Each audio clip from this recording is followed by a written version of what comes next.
This is hard for me, to be honest with you. I have to do the Heisman on my brother that I love. You know, this is not something I'm comfortable doing, but I'm my own person. You know, I have my own life experience. Former Florida Governor Jeb Bush on Face the Nation this past Sunday, telling Bob Schieffer in his final appearance as the host there on CBS that he doesn't think having former President George W. Bush as a brother will hurt the campaign. It's a thought that's shared by Iowa Republicans, according to a new Bloomberg Politics and Des Moines Register poll. When asked if they think Jeb using George W. as a close advisor during his presidency would be a good thing, 57% said yeah, it'd mostly be good. A similar response given from Democrats when asked if they thought Hillary relying on former President Bill Clinton as a close advisor would be good. Look at that, 83% like that combination, at least on the Democratic side.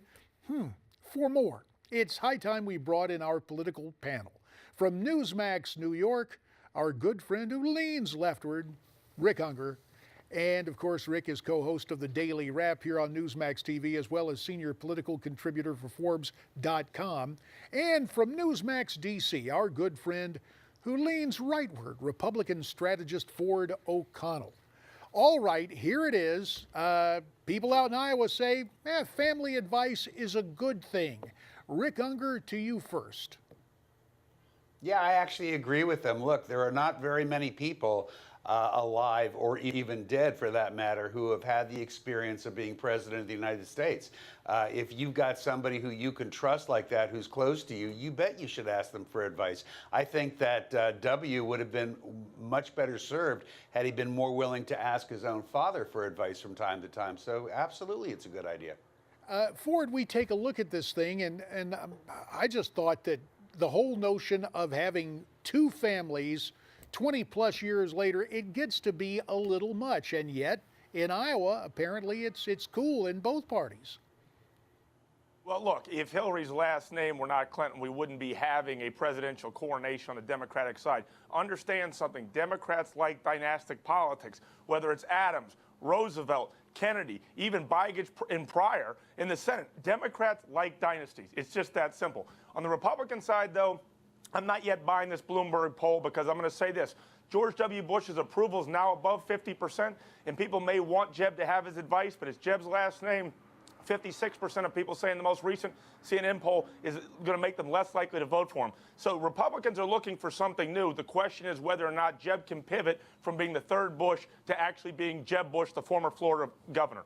Now, you raised something there, Ford. I'm curious.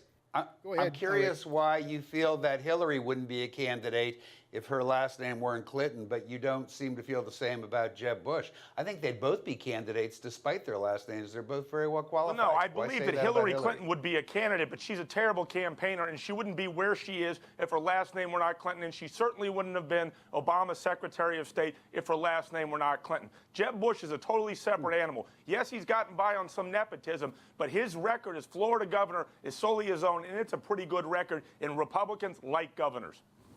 Let me turn to something else. You touched on it a second ago, Ford, and that is some CNN numbers. And one thing we see in the latest CNN poll, more Americans saying they like George W. Bush than dislike him. In fact, his current approval rating of 52% is higher than President Obama's right now. How do you account for that, Ford? Well, he's obviously been out of office, and when you're not in the spotlight every day and people don't follow you all that closely and they only write puff pieces about you and a lot of people work on your legacy, things are going to look good. But that's a great point you make.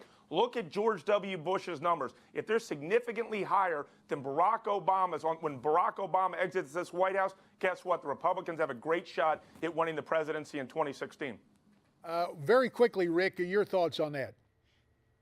Yeah, I really don't think it tells you much of anything except that Americans tend to have their hearts grow fonder with absence. Harry Truman left office with the lowest popularity ratings of any president in the history of the country. And if you look at both scholars and regular people, look at the polls today, he's always listed in the top 10 most popular presidents. This is the way we are. It means nothing good or bad to either of these candidates. All right, before we go, less than a minute, how presidents see themselves. David Axelrod quoted as saying his old boss, President Obama, told him that, I think I'm the closest thing to a Jew that's ever sat in this office. 15 seconds to you each. Ford, we'll begin with you.